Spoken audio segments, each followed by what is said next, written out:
En este video te voy a contar cómo fue que pasó un niño que jugaba con soldados de juguete como cualquier otro en su época a convertirse en comandante en jefe de la Luftwaffe y criminal de guerra nazi.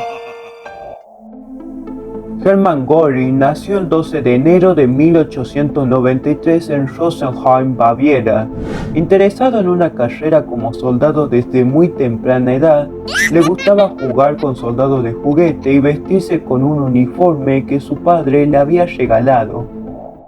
Fue enviado a un internado a los 11 años, donde la comida era pobre y la disciplina muy estricta. Vendió un violín para pagar su boleto de tren a casa, para luego quedarse en cama fingiendo estar enfermo, hasta que le dijeron que no tendría que regresar.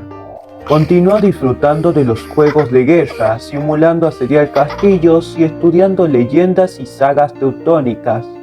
Practicó alpinismo, escalando picos en Alemania, en el macizo del Mont Blanc y en los Alpes austríacos.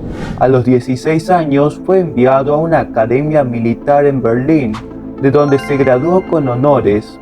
En 1912 se unió al regimiento Príncipe Guillermo del ejército de Prusia. Durante el primer año de la Primera Guerra Mundial, Göring sirvió en su regimiento de infantería en el área de Mauthausen, una plaza fuerte a menos de 2 kilómetros de la frontera francesa. Fue hospitalizado con reumatismo como resultado de la humedad de la guerra de trincheras. Mientras se recuperaba, su amigo Bruno Loerser lo convenció de transferirse al cuerpo aéreo del Imperio Alemán, pero su solicitud fue denegada. Más tarde ese año voló como observador de Loerser. Para esas fechas ya se había transferido informalmente. Al final fue descubierto y sentenciado a 3 semanas de confinamiento en el cuartel, pero la condena nunca se llevó a cabo. Para cuando se suponía que debía imponerse, la asociación de Göring con Loerser se había hecho oficial. Fueron asignados como un equipo en el quinto ejército del príncipe Guillermo de Prusia. Volaron en misiones de reconocimiento y bombardeo, por las cuales el príncipe impuso tanto a Göring como a Loerser la Cruz de Hierro de primera clase. Sirviendo con los escuadrones de combate Oyasta 5, 26 y 27, continuó obteniendo victorias. Además de sus cruces de hierro tanto de primera como segunda clase, recibió la Orden del León de Saarringen con espadas, la Orden de Federico, la Orden de Hohenzollern con espadas de tercera clase y, finalmente, en mayo de 1918, la codiciada Pour le Mérite. El 7 de julio de 1918, Göring fue nombrado comandante del Circo Volador, un escuadrón de la Fuerza Aérea Alemana que había estado al mando del Barón Rojo. Al igual que muchos otros veteranos alemanes, era un defensor de la leyenda de la puñalada por la espalda, creencia que sostenía que el ejército alemán realmente no había perdido la guerra, sino que fue traicionado por los políticos, marxistas, judíos y especialmente los republicanos. Siguió en la aviación después de la guerra, intentó recorrer el país presentando espectáculos aéreos y trabajó brevemente en una empresa que fabricaba aviones. Después sería contratado frecuentemente para vuelos privados. Durante este tiempo conoció a Karin, con quien se casaría el 3 de febrero de 1922. Ese mismo año se afilió al partido nazi, después de escuchar un discurso de Hitler. Este último tiempo después recordó su temprana amistad con Göring. Me gustó, lo convertí en el jefe de mi SA. Es el único de sus jefes que dirigió la SA correctamente. Le di una chusma despeinada. En muy poco tiempo había organizado una división de 11.000 hombres. Inspirados en la marcha sobre Roma de Benito Mussolini, los nazis intentaron tomar el poder del 8 al 9 de noviembre de 1923, en un golpe fallido conocido como el Putsch de la Cervecería. Göring, quien acompañaba con Hitler liderando la marcha hacia el Ministerio de Guerra, recibió un disparo en la ingle. Gracias a la ayuda de Karin, Göring fue llevado de contrabando. Luego recibió cirugía y le administraron morfina para el dolor. Este fue el comienzo de su adicción a la morfina. Göring empezó a tener varios problemas personales, en donde se veía involucrada en ocasiones su familia.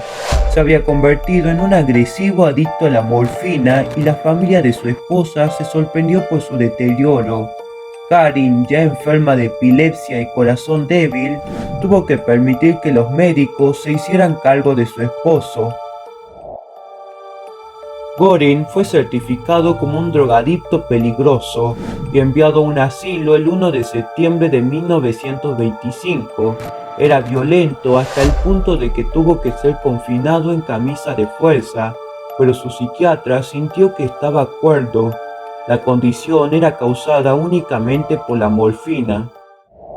Destetado de la droga, abandonó la instalación por poco tiempo, pero tuvo que regresar para recibir tratamiento adicional. Regresó a Alemania cuando se declaró una amnistía general en 1927 y continuó trabajando en la industria aeronáutica. En las elecciones de mayo de 1928, el partido nazi solo obtuvo 12 escaños de los 491 disponibles en el Reichstag. Göring fue elegido representante de Baviera. La Gran Depresión condujo a una recesión desastrosa en la economía alemana, y en las elecciones de mayo de 1930, el Partido Nacional Socialista Obrero Alemán ganó 6.409.600 votos y 107 escaños. Karin Göring, enferma de epilepsia y tuberculosis, falleció de insuficiencia cardíaca el 17 de octubre de 1931. Por este tiempo, Hermann Göring estaba en compañía de Emmy Sonnemann, una actriz de Hamburgo. Tiempo después se casarían, con una ceremonia sobrevolada con aviones de combate, en donde Hitler fue el padrino. Con este segundo matrimonio, Göring solo tuvo una hija, llamada Eda. En las elecciones de julio de 1932, los nazis ganaron 230 escaños, lo que los convirtió en el partido más grande del Reichstag.